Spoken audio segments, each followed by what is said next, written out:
From the concept of it is an art to the soul of the boot, the essence of boot making, to the entire concept of the ideal, we have the prime thought of John Galsworthy very clearly projected in this story quality till what we have read so far.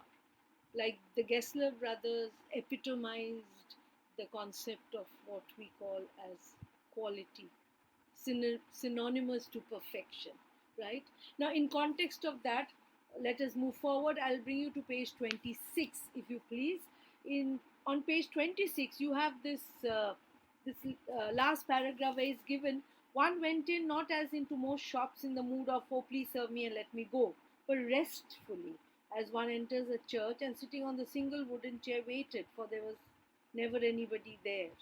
So you see, the concept of a church here is that it had the same kind of gravity to it. It has, because it was, this little shop of theirs was built with a lot of faith and belief.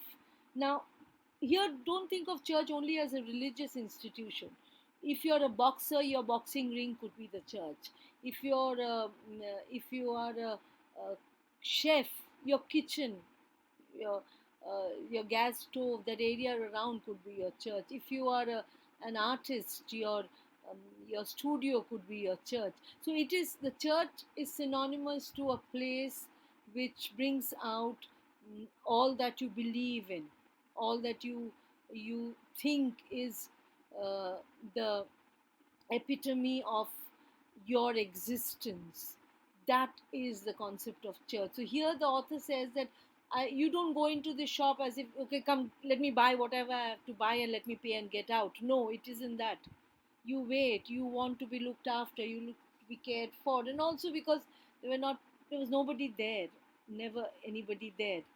And then he goes on to say that you could hear the familiar sound of the bast slippers as we move to the next page. You know, bast is that wooden, think of a wooden fibrous slippers, which many a times if you visit the ghats of any river, you'll find people wearing it. Wooden slippers with just one knob that holds on your big toe and the second toe in between that.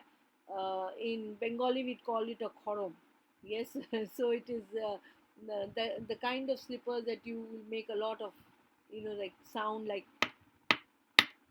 as you walk, that kind of wooden sound, that those are the bar slippers. So the sound of the slippers would indicate that yes, somebody would be coming to attend to him. And then a lovely description on page 27. He says that mm, a guttural sound, the tip tap of bar slippers, and there he would stand before one without coat, a little bent in a leather apron, with sleeves turned back, blinking as if awakened from some dream of boots. So everywhere awakened from some dream, that he was having a dream about making some perfect boots. Or like an owl, surprised in daylight and annoyed at this interruption. Like an owl, you have the simile here. Why an owl? Who stayed away whole night trying to design a perfect boot, and then so in the morning, annoyed at this interruption, surprised in daylight and annoyed at the interruption. Who has come to disturb me? As if, yes. And then he goes on to order a pair of Russian leather boots, and this entire description of the smell of the leather, the incense of the leather, how each part of it went into the selection of making of the shoe. From the selection of the leather, the smell of the leather, that would indicate the quality, the finesse, right? So the entire page there also, and also an indicator that many a times the narrator could not distinguish as to who was the younger one and who was the elder one. So he says that when he says, when do you want them, and I would answer, oh, as soon as you conveniently can. And he would say, tomorrow fortnight. Yes, you'll have the duh sound very accentuated here. Um, or if he were his elder brother, I will ask my brother. Yes. So again, the younger one is the one who is the decision maker, like I told you earlier. So that reference is always there. Yes. Then this entire piece here on page 27 It is the concept of making a boot has been transformed into a work of sheer artistic excellence. So he would observe what he did, when he was taking the measurements, placing the foot, he would pass his fingers over the toes, every little act, feeling himself into the heart of my requirements. The last phrase on page 27. So they didn't design boots just for the look of it, to fit every part of my requirement so that it would be the most comfortable pair of boots. And that's something that they never compromised in. That comfort was also equivalent to quality, right?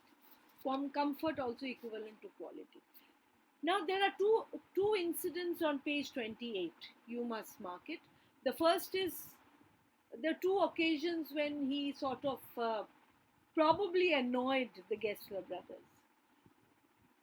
Now I'm going to use Gessler brothers because we really don't know who used to attend to him. It could be the younger one or the older one. We don't know. So there are two occasions on page 28 when he probably annoyed it. The first one, when he said, well, the last pair of town walking boots creaked. So, a fault. He looked at me for a time without replying, as if expecting me to withdraw, qualify the statement. What are you saying? Our boots creaked? There was a flaw? Not possible. Are you sure you're speaking the truth? It shouldn't have creaked, he says. And then he said, but I'm afraid it did. Then he said, you must have got them wet before they found themselves. That means, leather, if you don't allow leather to settle in, if you don't allow the leather to take the form, the shape of your feet, before that you wet it and it becomes misshapen, it goes out of shape, then he says, probably. So the fault is not in the making of the shoe. The fault is that the narrator probably wet those shoes even before the leather had actually formed the proper shape to fit into his shoe. Yes. Then, but then when narrator says, I don't think so, you see what he says. Well, then send them back. I will look at them immediately. What does the narrator say? A feeling of compassion for my creaking boots surged up in me.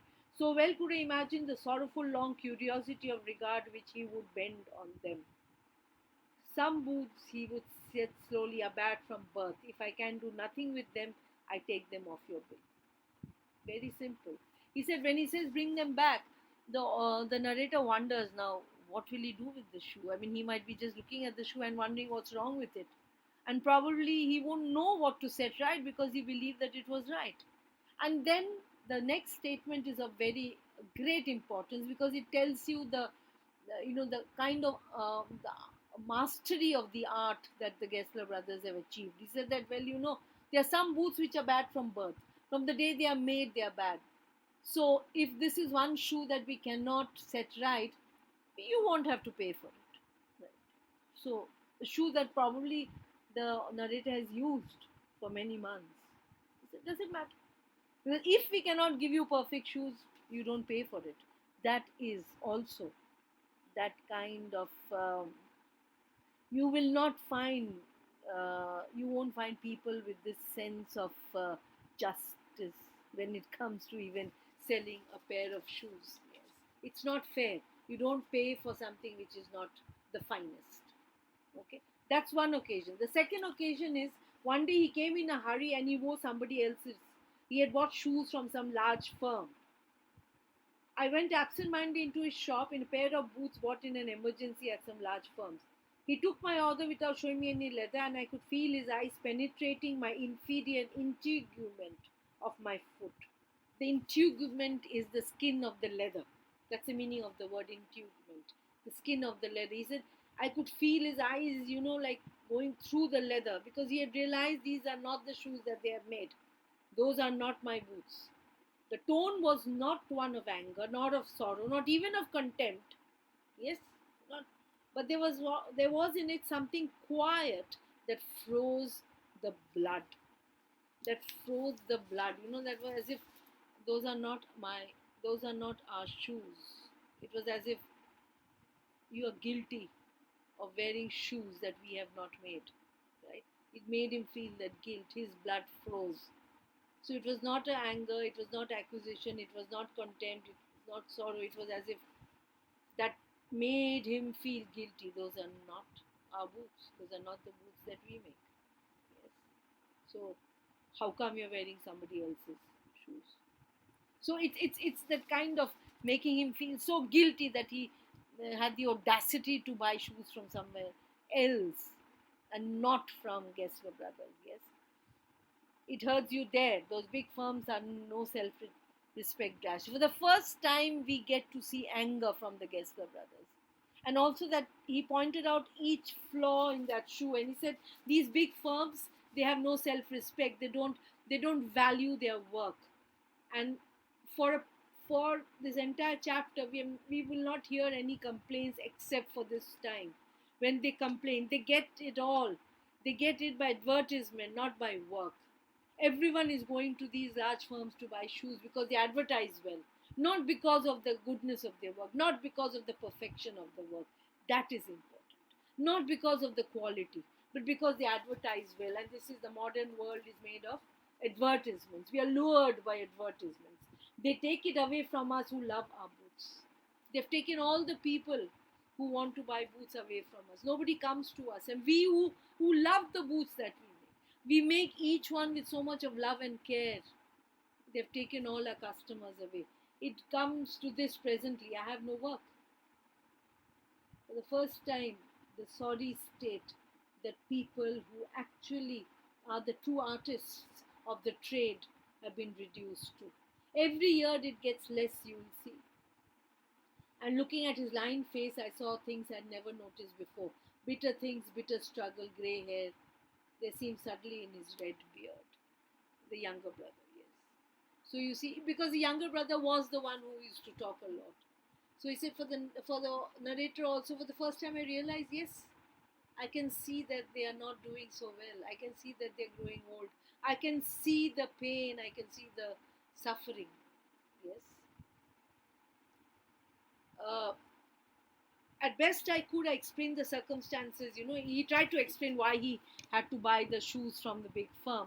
But his face and voice made so deep impression that during the next few minutes, I ordered many pairs. As if to compensate for that one shoe that he bought from somewhere else. He compensated by ordering many pairs. Look at the next word on page 20. Nemesis fell. It was as if nemesis. What is nemesis? Retribution. Why? Because they lasted more terribly than ever. So the new shoes that he ordered lasted and lasted and lasted for a lifetime because they took great pains. They didn't have many customers. Whichever few they had, they took so much of pain to make it, and they were perfection. Nothing was ever compromised. And I was not able conscientiously to go to him for nearly 2 years. So for 2 years, he did not go back. And then, of course, you come to it, the change that takes place when he goes after 2 years. He finds that the shop is halved. The one half is taken over by some other uh, bootmaker who has written that who has advertised that he makes shoes for the royal family. And Gessler Brothers' shoes had been reduced to half. Yes. Suddenly, he hears the sound of the slippers and he sees, Mr. Gessler, but your boots are really too good. See, they are also good, decent still. And I stretched out to him my foot. He looked at it. Yes, people do not want good boots, it seems. So, what does this sentence on page 29? People do not want good boots, it seems. Nowadays, people don't want quality. The nature of people, the character of people has changed. We want more in number. We are not bothered about the quality. Doesn't matter. It'll tear. We'll throw it. We'll buy something else. That is the thinking of the modern generation. So we don't have anybody else. So naturally, when the narrator asked what have they done to the shop, he said it's become too expensive. Then, do you want any more boots? So he ordered 3 pairs. Probably he says I wanted only 2, but he ordered three pairs. Probably that entire guilt that why didn't he come back? Why did he wait for 2 years to come back? So what if he didn't need boots? He could have come and ordered a few boots just to help them feel happy that they were people. Yes. So he feels guilty that he's taking so much long time to come back. Uh, so he comes back again. Yes, feels guilty, comes back. And then he says, "Well, Mr. Gessler, how are you?" He came close and peered. "I'm pretty well," he said slowly, "but my elder brother is dead." So the loss is very important. Yes. My elder brother is dead. So out of old age, fatigue, probably, and the kind of lack of work, everything together, he was a good man. He made a good boot, but he's dead. So that every time, but he's dead, do you know my older brother is dead, shows how lonely the younger Mr. Gessler is. Because there were only two of them living. And their only work that they did, their only interest, their only thought, what they shared was making the perfect boot. And he had lost his partner. Yes. He could not get over losing the other shot. "Do you want any boots?" Yes. So that heartbroken. So probably he held his up the leather in his hand. It is a beautiful piece. Yes. Uh, so you see that entire thing here. And before that, he says that I suppose the cause of the death was uh, he he touched the top of his head. So probably that pain, that intense pain of having lost part of the shop probably gave him a stroke, a cerebral stroke, and that's how he died. Again, like he said that the narrator felt so guilty, he said ordered several pairs. But it was very long before they came, but they were better than ever. And then again, there was a gap of a year. He went to London, he went abroad. When he came back, he said he met a man who was probably 75 years old, and I left a man who was 60. So 1 year, what does it show? That young Mr. Gessler had aged 15 years within the span of 1 year. What is the reason? No work. Probably even not much food. Suffering, yes. Then he goes on to order, "Do you want any boots? I can make them quick. It's slack time." Yes, it's it's slack time. It's actually not slack time. They actually don't have work. It's so painfully true. "I don't have work. I'll give you quickly. I'll make them because I don't have any other orders." Yes.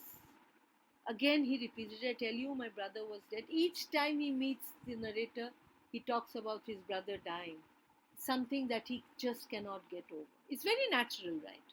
He just couldn't get over the fact they were so closely bonded.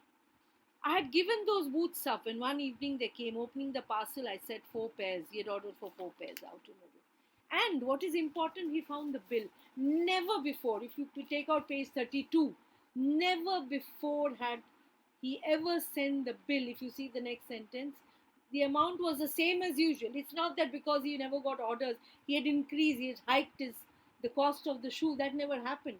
Not like the modern day. More demand, so the price increases. If less supply, more demand, price increases. No, it didn't happen. The price remained the same. But it gave me a shock because he never sent it till the quarter day. Till the quarter day. Now the quarter day is a strange phenomena in Britain, where every 3 months you have a day which is a quarter day where payments are made. It is a sort of some people follow it like a ritual. So which are the 4 quarters? The first is 20. It's the 25th of March. That is called the Lady Day. It's a lady in waiting. It's called the Lady Day, which is which is believed to be this entire thing about the ascension of Mother Mary. So the Lady Day. The second one is 24th of June, next quarter, which is the Midsummer's Day. 24th of June, the Midsummer's Day, like the Midsummer Night's Dream. Then you have September 29th, which is the Michaelmas Day, again related to a religious festival that takes place. Michaelmas Day, September 29th. And then finally December 25th, which is the day of Christmas. So there are 4 days which were fixed for any kind of payments to be made. He said, and he never used to give the bill. So the minute he got the bill, immediately put in the shoe. He wrote the check and posted it once. But a week later, he decided to go back. Yes, he went there. I came to where his shop had been. His name was gone. Still there in the window were the slim palms, the patent leather with cloth tops, the sooty riding boots. The three things that never changed on the window shelf from the very first day. Never changed from the window shelf. Slim pumps, the patent leathers with cloth tops and the sooty riding boots. He went in and he saw a young man, new face, English face, not German. Mr. Gessler in. He gave me a strange, ingratiating look, as if, who are you talking about? Fawning kind of a look, a very, with a smirk, servile kind. Who are you talking about? No, sir, no, but we can attend to anything with pleasure. I mean, we are here to serve. Where is Mr. Gessler? He's dead. But I received these boots only last week on Wednesday. He said, yes, poor man starved himself to death. The reason, slow starvation. Page 32. Page 32, last paragraph. Slow starvation, the doctor called it. You see, he went to work in such a way. Would keep the shop on, wouldn't have soul touch his boots except himself. When he got an order, it took him such a time. People won't wait. He lost everybody. But there he would see it going on and on. I'll say that for him, not a man in London made a better boot. So nobody was a better craftsman than him. Yet he dies because there is no work. But look at the competition, he never advertised. Again, telling you the reality of the modern world, very important. So, what is important? Quality or quantity in the modern world? So, should people compromise? These are questions, rhetoric questions, but you need to answer them. But starvation?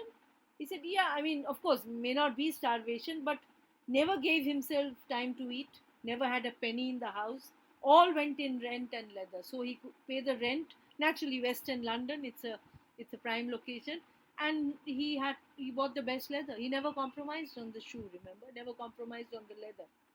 He regularly let his fire go out. In England, even now, you have like you have the gas, Mahanagar gas, where the gas comes through a pipe and you put the money in and the gas keeps coming. The fire also had to be paid according to the money you put in. You slot in the coins and your heating starts in your house. So he let his fire out. He didn't pay money for the fire. But he was a character. Character here means he was strange. He was different. He was one in a million. Yes. But he made good boots. And that is what. Yes, he made good boots. As I turned and went out quickly, for I did not want the youth to know that I could hardly see. He was so overwhelmed by emotion. There were tears in his eyes. He said, I didn't want the young man to see my tears. So I had to leave. Right. Why do you think the tears came? So many years of association. It's like losing a part of your family, right? And also probably the author felt I could have gone on buying boots, even it was just to support them. I could have done that. Probably part of him, you have the feeling of guilt.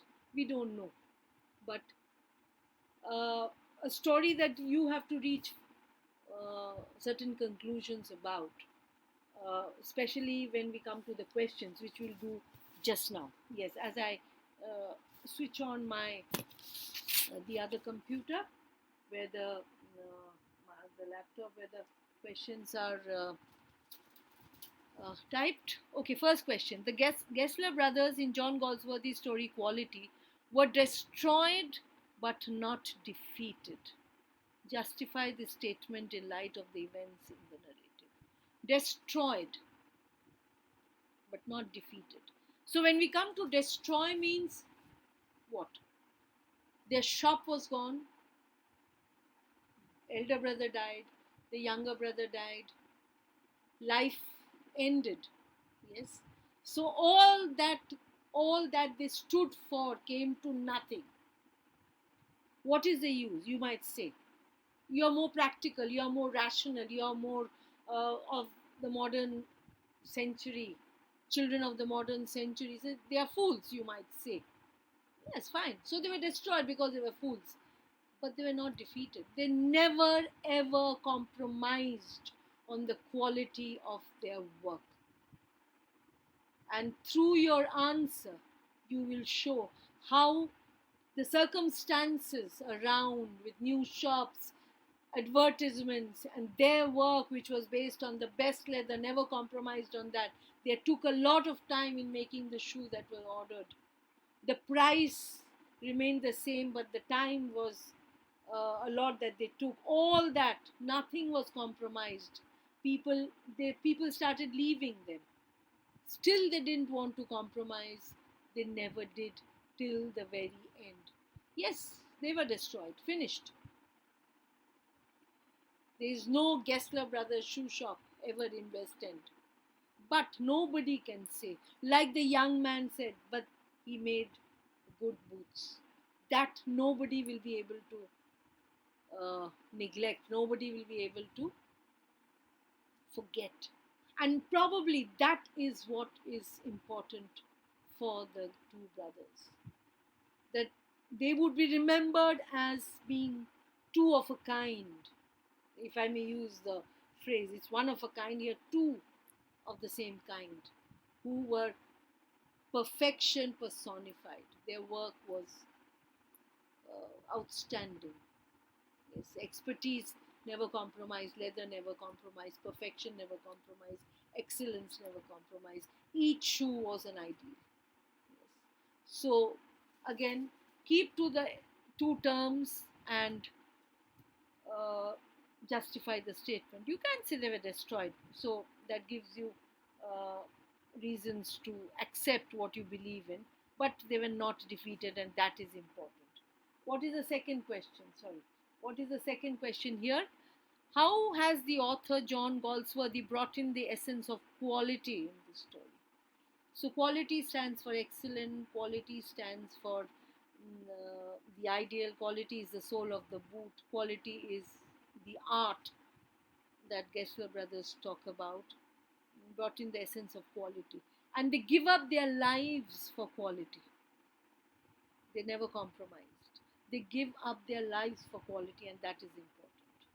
So even when the world was moving towards cheap imitations, factory production, mass production, same kind, for them each shoe was handpicked, each leather was chosen with a lot of care. So quality, quality, quality. The quality check that we talk about nowadays, everything has to have a quality check. For them, it was quality through and through. It stood for quality. So again, the different examples from the story, the different occasions that the author visits, the two occasions where he actually irks them by saying negative things about the boot, or wearing a boot which was not made by them. All these examples and instances will come together for this answer. Quality, essence of quality, which is the backbone of this story. The third one again is in parts. It is an art. What is the art that is spoken about here, and who are the artists? So you will describe the Gessler brothers. There's a lot of description on the 2, 3 different pages. You've already marked it out. And the shoemaking is the art that we're talking about, where they used to make the sole of the boot. Give details about the two brothers, the way they looked, what they wore, the way they spoke. You can give examples, you can give quotes. Very simple, direct, 6 marks. Second, discuss the two circumstances when the narrator caused discomfort for Mr. Gessler. The two circumstances that I mentioned to you, remember? And fortunately, I've highlighted it. The two circumstances are on page 28. The first one, when he said he was down walking shoes that creaked, I discussed it with you. And the second one, he was coming in a hurry and he was wearing a pair of shoes that was made by some larger firm. So two circumstances which caused discomfort for Mr. Gessler. The response that Mr. Gessler makes on those two circumstances. What were the narrator's responses in each case? So in each case, the first one, if you see that a feeling of compassion for his boots was the first response. And for the second response, of course, uh, he realizes that something quiet that froze the blood. Yes, something quiet that, as best as I could, I explained the circumstances of the purchase, but his face and voice made so deep an impression that during the next few minutes I ordered many pairs. So as a fallback, he ordered many pairs, and the result of that, Nemesis fell. There was a period of retribution. Why? Because now he did not have an excuse to come back to to buy more shoes, and probably that causes him a lot of guilt. Okay, so very clearly only these two examples and the response. So stick to the question that is asked, which will help. And finally, the 8 mark: would you call this story a tragedy or otherwise? I leave it to you. Would you call it a tragedy, or would you call it a natural end to two people who were uncompromising, two people who were not practical, two people who were not realistic? I'm playing a devil's advocate for you. So you choose what you would like to write. Would you call this a tragedy? Yes, you could call this a tragedy because we lost two people who could have lived on and created better shoes if they had just compromised. But if they had compromised, could their work be as good as always? That is my question. So you have to be very careful as to what you write here. Whatever you write, you'll have to justify it. It's a tragedy, yes, they die, but do you think it's a tragedy for us, for the author, for the reader? But is it a tragedy for the Gessler brothers? No. They die with their head held high. They did never compromised on their principles of creating the soul, the essence, never compromising on that. It is an art they preserved till the end. Give reasons to justify your answer, highlighting the title in the course of your response. So you have to bring in the word quality in it when you're discussing it to justify the title. It's indirect way of how you justify the title. So you see, it's very clear. The first part would be round about 3 to 4 marks, and the next part would be, if it's 3, then it would be 5, or it would be 4 and 4. But please plan your answer properly, and I'm sure you have understood it. I'm sure you have made your own decision as to what you would believe is this story about. It is quality, and especially in the modern times, it's so difficult for us to make an estimate of what we believe is a fast disappearing element in our lives, that is quality. Yes, we are looking for quality everywhere. There's a talk of, yes, we need to have quality living, we need to have everything should have a quality sense of purpose. There should be we should judge things based on their quality, when all round, from economics to business to marketing, everywhere it is more, more, more, more, more. The quantity becomes so important. Yes, import, export. I'm bringing in all factors of it. So you judge it according to. I'm sure you're going to judge it according to your present circumstances. But for a brief moment, go back, go back to the London of John Galsworthy. Go back to the London of 1912 when this story was published, and as it is given on page 24, poses the issue of the hardships of true artists who have to face what they have to face in a shallow, money mad world that attaches little importance to quality and excellence. So we have gone back to the early part of the 20th century. We are now 21st, and yet is everywhere do we always compromise on quality? I want to leave you with this question. Do we always compromise on quality? If we do, then the world would not have been the place that we have here, that we are living in. There are people who don't compromise on quality, and that is why things do seem so much better than it would have otherwise been. I mean, this is just my thought. You're most welcome to go against this concept, most welcome to have your own arguments, but please do give it another thought about how important is quality in our present world, and then assess what the Gessler brother did. Yes, right? Okay, great. And also, probably think of the kind of work you do. Yes, and how much of thought goes behind all the work that you do. Quality above everything else is something that I firmly believe in. Right? Quality of life is important, so please take care of yourselves. Eat well, good food, healthy food, home cooked food. Once in a while, you can order from outside, but look after yourself, because the quality of our lives should not be compromised ever. Thank you. Stay safe.